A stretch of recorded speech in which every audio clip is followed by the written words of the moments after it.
O que eu acho importante destacar em relação a isso é, sem sombra de dúvida, a ênfase em relação aos valores democráticos, ela é essencial e ela é oportuníssima, né?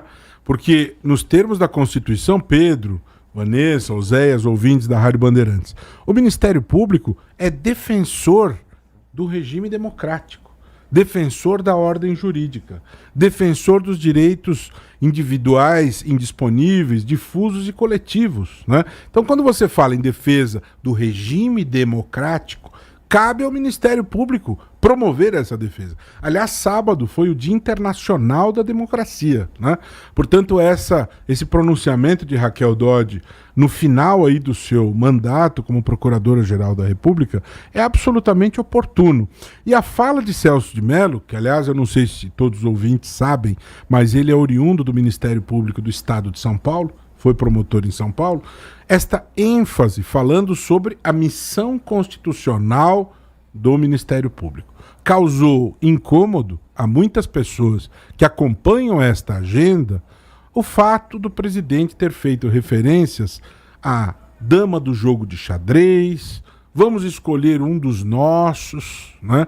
O Procurador-Geral da República, ele não é um indivíduo que exerce uma função que deve estar alinhada ao governo.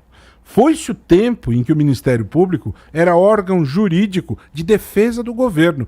Quem defende a União é a Advocacia Geral da União. É um ramo da advocacia pública. O Ministério Público é uma instituição que, por definição constitucional, deve ser independente. A independência está esculpida na Constituição.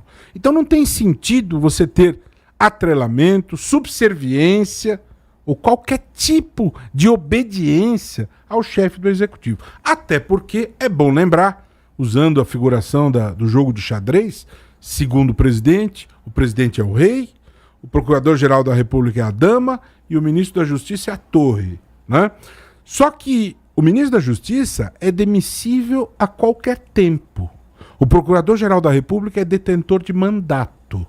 Ele só pode ser retirado deste cargo por impeachment. Portanto, o presidente, ele não tem poder de demiti-lo como tem sobre o ministro da Justiça. Então, me parece, com todo respeito, que existe uma confusão de conceitos por parte do presidente em relação aos papéis. Ele pensa que controla os atos do Procurador-Geral da República.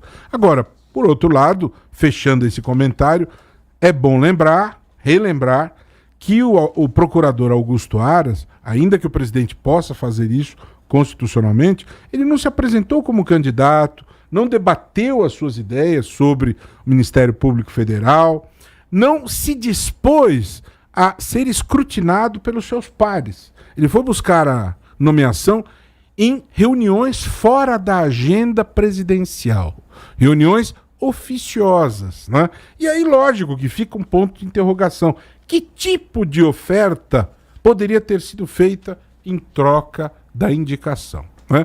Dia 25 está agendada a sabatina na comissão na CCJ, do Senado, e em seguida o plenário deve aprovar. Então, o que a sociedade espera? Que tudo que for relevante seja verificado, inclusive o fato de Augusto Aras ser advogado, né?